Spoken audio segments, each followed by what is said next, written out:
ಕ್ಷಮಿಸಿ, ಉತ್ತರಾಯಣ ಮತ್ತು ಇತ್ತೀಚೆಗೆ ಅವರು ಅವರ ಮನೆಯವ್ರನ್ನ ಕಳ್ಕೊಂಡ್ರು.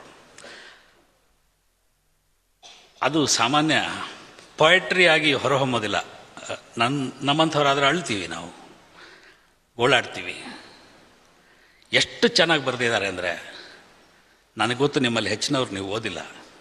ಉತ್ತರಾಯಣ ಮತ್ತು ಆ ಕವಿತಾ ಸಂಕಲನವನ್ನು ಒಂದು ಸಲ ಓದಿಬಿಟ್ರೆ, ಅವರೊಂದು ಕಡೆ ಮುನ್ನುಡಿಲಿ ಬರೀತಾರೆ, ಸತ್ತವರನ್ನು ಮರೆತರೆ ನಾವು ಮತ್ತೆ ಕೊಂದಂತೆ ಅಂತ.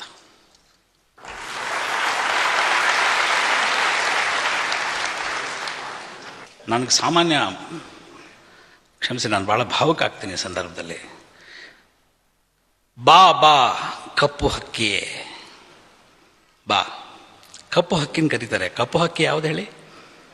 ಹಾಗೆ ಇಲ್ಲಿ ಶ್ರೀರಂಗಪಟ್ಟಣದಲ್ಲಿ ಅಲ್ಲಿ ನಿಂತ್ಕೊಂಡು ಪಿಂಡ ಚೆಲ್ಲಿರುವಂತಹ ಒಬ್ಬ ಮಧ್ಯವಯಸ್ಕ ನಿಂತ್ಕೊಂಡು ಆ ಕಪ್ಪು ಹಕ್ಕಿಯನ್ನು ಕರೆದು ತಕ್ಷಣ ನೆನಪಾಗುತ್ತೆ, ಯಾವುದೋ ಘನಂದಾರಿ ಪಾರ್ಟಿ ಇದೆ ಎಂದು ನಿನಗೆ ಸುಳ್ಳೇ ಹೇಳಿ ಆ ಪಾರ್ಟಿ ಮುಗಿಸ್ಕೊಂಡು ಕಾರ್ ಇಳಿತಾ ಸದ್ಯ ಇವಳು ಮಲಗಿದ್ರೆ ಸಾಕು ಅಂತ ಅಂದ್ಕೊಳ್ತಾ ಇರುವಾಗ ನೀನು ಬಾಗಿಲಲ್ಲೇ ಕೂತ್ಕೊಂಡು ತೂಕಡಿಸ್ತಾ ಇದ್ದೆ ನನಗೋಸ್ಕರ ಕಾಯ್ತಾ. ಬಾ ಕಪ್ಪು ಹಕ್ಕಿಯೇ ಮುಟ್ಟು ಮಿಟ್ಟಿಗೆ ಅನ್ನ.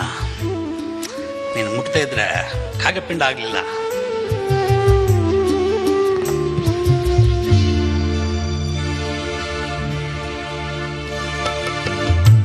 ನನ್ನ ಹಳೆಯ ಹಾಡುಗಳೇ ನಿಮ್ಮೊಳಿರಲಿ ಕೊಂಚದಯ. ನನ್ನ ಹಳೆಯ ಹಾಡುಗಳೇ ನಿಮ್ಮೊಳಿರಲಿ ಕೊಂಚದಯ. ನಾನು ಒಂಟಿ,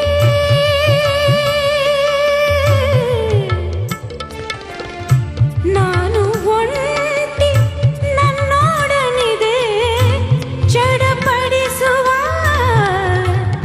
ಹೃದಯ.